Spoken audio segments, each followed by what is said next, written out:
ओं जननीं शारदां देवीं रामकृष्णं जगद्गुरुं पादपद्मे तयो श्रुत्वा প্রণমামি মুহুর্মুহু। শ্রী শ্রী ঠাকুর, শ্রী শ্রী মা স্বামীজি মহারাজকে জানাই ভুলুণ্ঠিত প্রণাম। ভক্তমণ্ডলী যারা এই অনুষ্ঠানটি শুনছেন সবাইকে জানাই আমার সশ্রদ্ধ প্রণাম। রোজ রোজ শুনি ভগবানের বাণী। এই সমবেত অনুধ্যানটির 1000 এপিসোড উত্তীর্ণ হয়েছে।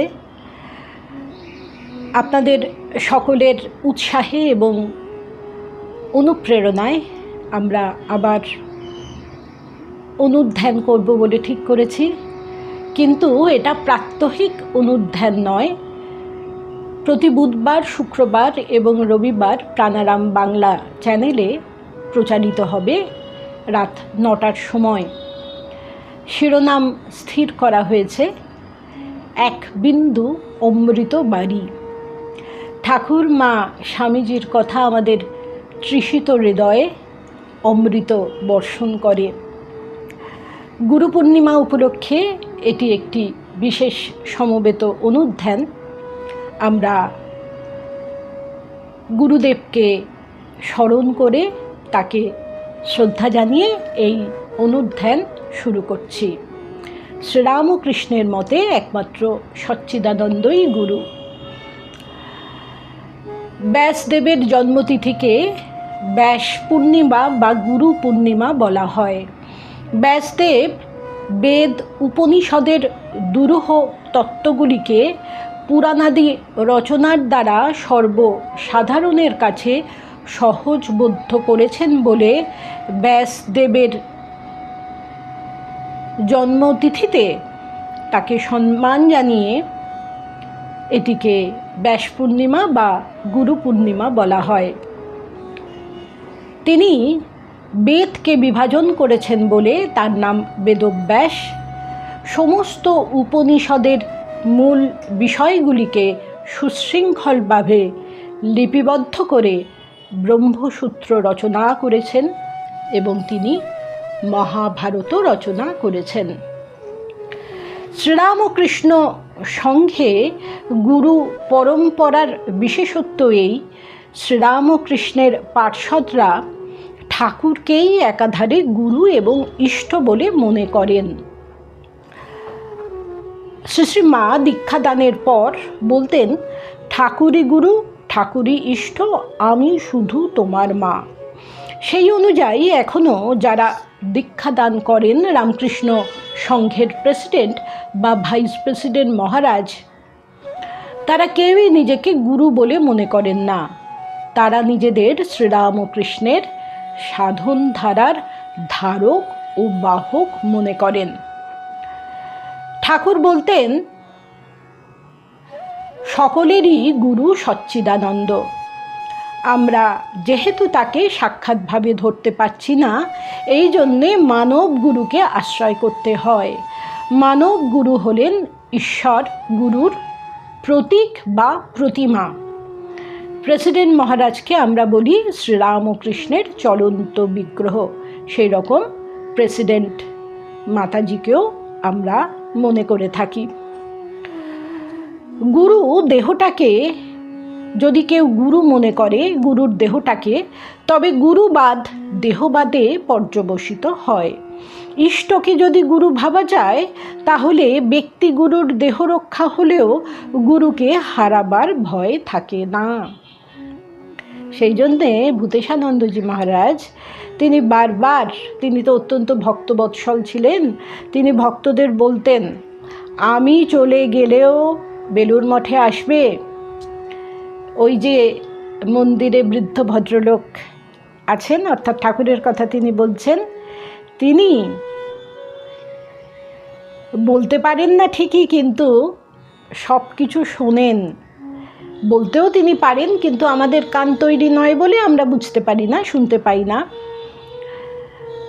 ভূতেশানন্দজি বলতেন যে ওই বৃদ্ধ ভদ্রলোক কিন্তু সমস্ত কিছু শোনেন, পিঁপড়ের পায়ের নুপুরের ধ্বনি পর্যন্ত তিনি শুনতে পান।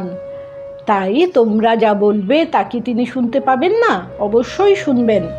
তোমরা আমার দেহ চলে গেলেও বেলুড় মঠে আসবে, ঠাকুরের কাছে আসবে, ঠাকুরই গুরু। পরম পূজ্যপাদ ভূতেশানন্দজি মহারাজ বলতেন, দীক্ষা বা ইনিশিয়েশন, দীক্ষাকে ইংরেজিতে ইনিশিয়েশন বলে তো, অর্থাৎ কোনো শুভ কাজ শুরু করার সংকল্প গ্রহণ।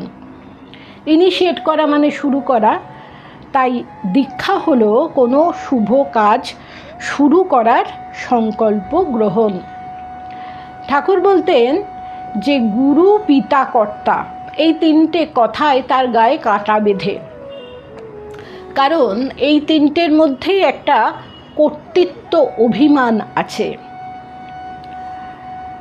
শ্রীরামকৃষ্ণ সবসময় বলেছেন যে নিজে অকর্তা আর ভগবানই কর্তা, এইভাবে সংসারে থাকতে হবে, নাহং নাহং তুহু তুহু।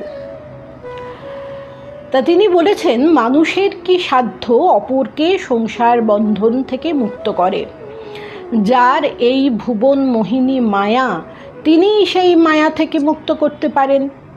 সচ্চিদানন্দ গুরু বই আর গতি নাই, যারা ঈশ্বর লাভ করে নাই তার আদেশ পায় নাই, যারা ঈশ্বরের শক্তিতে শক্তিমান হয় নাই, তাদের কি সাধ্য জীবের ভববন্ধন মোচন করে? তাদের পক্ষে সম্ভব নয় জীবের ভববন্ধন মোচন করা। যদি কারো ঠিক ঠিক অনুরাগ আসে ও সে যদি সাধন ভজনের প্রয়োজন মনে করে, তাহলে নিশ্চয়ই তিনি অর্থাৎ ঈশ্বর তার সদ্গুরু জুটিয়ে দেন। সচ্চিদানন্দই গুরু। ভগবান দর্শন হলে আর গুরু শিষ্য বোধ থাকে না, সে বড় কঠিন ঠাঁই গুরু শিষ্যে দেখা নাই। গুরুর ভূমিকা অনেকটা ঘটকের মতো। ঘটক পাত্রীপক্ষ আর পাত্রপক্ষের মধ্যে যোগাযোগ করিয়ে দেয়, গুরুও সেই রকম। ঈশ্বর দর্শন হলে আর গুরু শিষ্যে ভেদ থাকে না। তাই জনক সুখদেবকে বললেন, যদি ব্রহ্মজ্ঞান চাও আগে গুরু দক্ষিণা দাও, কেননা ব্রহ্মজ্ঞান হলে আর গুরু শিষ্য ভেদ বুদ্ধি থাকবে না। যতক্ষণ ঈশ্বর দর্শন না হয় ততক্ষণই গুরু শিষ্য সম্বন্ধ। মানুষ গুরুর কাছে যদি কেউ দীক্ষা লয়, তাকে মানুষ ভাবলে কিন্তু চলবে না, তাকে সাক্ষাৎ ঈশ্বর ভাবতে হবে, তবেই তো মন্ত্রে বিশ্বাস হবে। গুরু যদি স্ত্রী হন বা পুরুষ হন, ব্রাহ্মণ হন বা শূদ্র হন, খ্রিস্টান হন বা মুসলমান হন, যেই হন না কেন, তাকে কিন্তু ঈশ্বর ভাবতে হবে, তবেই তার দেওয়া মন্ত্রে বিশ্বাস হবে।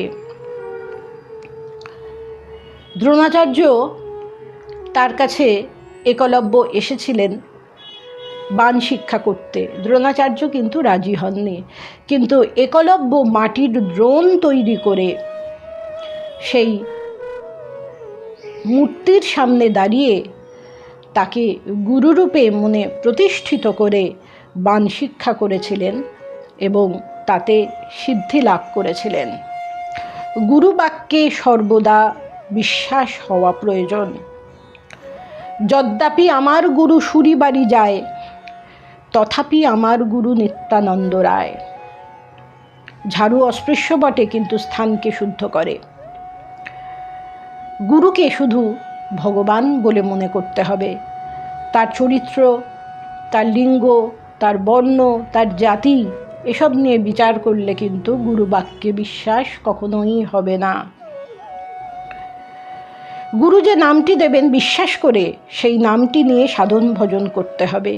যে ঝিনুকের ভেতর মুক্ত তৈরি হয়, সেই ঝিনুক সাথী নক্ষত্রের জলের জন্যে অপেক্ষা করে। সাথী নক্ষত্রের বৃষ্টির জল যেই পড়ল, ব্যাস, সে একেবারে অতলে ডুবে গেল, যতদিন না মুক্ত তৈরি হলো। ঠাকুর বলতেন, ডুব ডুব ডুব রূপসাগরে আমার মন। আবার আমরা পরবর্তী পর্বে আলোচনা করব। নমস্কার।